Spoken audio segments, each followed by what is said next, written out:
Sports this morning is back again. We're broadcasting live from Channels TV Sports Center in Lagos, Nigeria. Always a delight to have you join us. I'm Austin Okunakpan. Good morning and welcome. I'm Cecilia Omorbe. Good morning. It's glad you could join us again. I'm Taya Salam. Okay, let's go to Abuja now, where there seems to be some renewed hope for Taekwondo in Nigeria. The athletes have been registered and we're getting confirmation that they will leave for Morocco for the only Olympic qualifying tournament. Can Team Nigeria go there and pick a ticket to Rio? That's what we'll talk about today on the show. Definitely, and that's a good one coming from Taekwondo Federation. Of course, for the Super Eagles B, they will be taking on Tunisia tomorrow. And of course, the team, they are already strategizing how they are going to play this game. Surely, hopefully by the end of today, they will have a clearer picture of how they will tackle Tunisia in that particular match. From Rwanda, we go to Melbourne, where Andy Murray, Anna Ivanovic, and Victoria Azarenka are all through to the third round of the Australian Open. Austin and Cecilia, the question to you is, why are we talking about approaching the real deal? That's right. When we're not even in the championship rounds of the tournament? But when you start getting to round 4, Yeah. then you have just 4 more games to win the title. So I think now, if you miss out of the competition, you need to go back, ask yourself questions. If I'm living in round 3 or 4, I could have just left with Venus and Wozniacki. So it means approaching the real deal for these players, because from round 3, 4, 5, you have your eyes on the prize. Yeah, definitely. And if you check, some of the big matches will definitely start taking place before you know it. Yes. I mean, Roger Federer tomorrow, he will definitely be in action. He's going to take on one of the top seeds also. And what happened yesterday, Petra Kvitova, she is out of the tournament. I was coming there. We're going to come to that. She's out of the tournament. It was also a surprising result because most of the top seeds that we were thinking, okay, they will get far, all of them are going down. And you're like, it's actually creating that way for the likes of Serena Williams, of course, Victoria Azarenka, and if possible, Maria Sharapova. Anna Ivanovic, of course, she's still there. Yes. Sabine Lisicki, she's out also. She's out of the tournament. So you're looking at some dark horses that you feel, okay, they might just, come up and, come up with their A games, but at the end of the day, they're not just doing that at all. Yeah, Austin and Sisi, considering all the upsets we've seen so far in the tournament, I guess getting to the third round is a bit of a big deal. That's it, I agree. That's what I was going to come to. And the likes of Nadal, we've seen them drop by the wayside already. And Kvitova yesterday as well too. A lot of very good players didn't even make it into the third round. So Eugenia Bouchard also. And the likes, But, it's starting to hot up now. That's right. There's a possibility of a Serena Williams versus Maria Sharapova in the quarterfinals. We're going to get to that stage really soon. But let's just go to some of the results that were concluded, overnight and early this morning. Andy Murray is through to the third round as well. So 6-4, 6-love, 6-4, 6-1 win over Sam Groth in that one. Duty Seller has sent Fernando Verdasco home.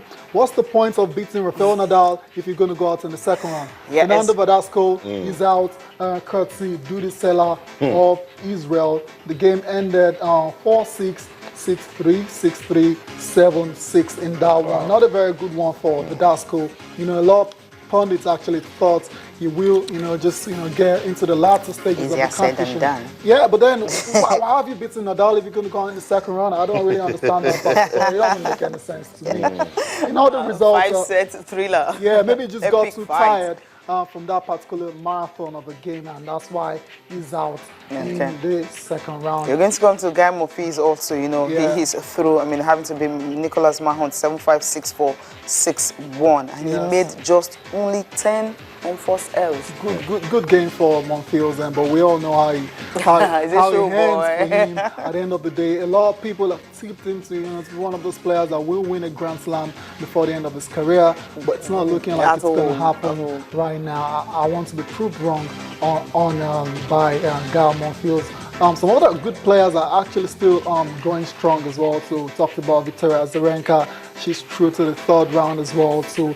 And Joanna Konta, unlike Verdasco, going out in second round after beating Nadal, Joanna Konta has shown that victory over Venus Williams was not a fluke. She's in the third round as well. So So it's a good one for the British lady. That's right. Let's see where she ends up. That's right. Let's go back to Fernando Verdasco. I mean, now that will put a call to him and say, come on, bro. I mean, we're both from Spain. You beat me and lose to do this. Seller ranked 87th in the world from Israel. What are you trying about? What tell the world? What are you trying to say? If you're not at your best, come on. It ends like that. But that guy, if I'm Verdasco, I say, come on, bro. I used all the energy on you. And, but it's tennis. We like the fact that it's competitive. I mean, the world number 87, beating a guy that defeated Rafael Nadal. Exactly. That's a story for us. And big one. We just hope that it consolidates. Okay. So we don't come here tomorrow and do the Sellers out again. So. It's likely. But that's a very high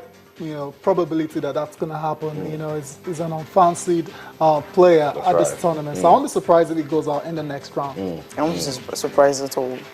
That's right. So let us continue the show, but this time we'll go to our new studios, and what we'll do is standing by. The last time we spoke to Anne, she was here to confirm she can play tennis. Let's go to the new studio now. Anne is standing by. I'm sure she's following all the discussions as regards the Australian Open. And so, if you have a chance, will you play tennis? Okay, we're waiting to... she's having to think about it very well before she gives you an answer to that particular question. Okay, okay. So while we wait to get Anne into the mix, let's just quickly talk about Taekwondo in Nigeria. We said renewed hope. I like the fact that the Nigeria Taekwondo Federation stepped in. I'm sure they knew we were ready. Only last night said he cocked his gun down. I was waiting to hear that we didn't beat the deadline today. But the good news is that we got a press release from the president, Judge Ashiru, for Taekwondo is already registered for the Olympic qualifying competition in Morocco. And it's a good one. Now we're waiting to know when they will leave the country. I think there's an update to that, Cecilia. Yeah, update that they're likely going to leave on the 1st of February because of the weigh-in is going to be on the 2nd. So they're trying to leave early so that when they can get there, do the weigh-in, and the tournament starts on the 4th. So I think that's really a good news. There's a good news coming from the Federation because as of yesterday, when a player is telling you that, I don't know if I'm going to go for a tournament, I don't know if I'm even registered, I don't know what is going on, and you're asking yourself, okay, what's going to happen? Now you have the team that will be representing Nigeria, just 4 players, 2 from the women's division, of course, main division. And for the women in 57 kg, you're having Owonsu Chinazom Ruth. She will be there, 67 kg. Otuadina Uzoamaka, of course, she will be there. And Jamilu Mohammed Tariq also, and Edwin Samson Unduka. So these players will definitely be there. And the team manager, about Uko Monday. He is the team manager. They are likely going to be leaving the shores of the country January 1st for the 2016 Olympic qualifiers scheduled to take place in Morocco between February 4th and 7th. So we're hearing some good news from the Federation. They will be going for that tournament. They've registered the deadline. Of course, all the documents, everything have been secured. All they need to do is just to get out of the country and go do the nation proud. From there, they can pick a ticket and represent the country at the Olympics. Yeah, hopefully. Austin, yesterday while we were discussing the issue, I said, okay, let's just wait before the end of the deadline itself, because I just suspected something was going to happen. And what we wanted to happen is what happened.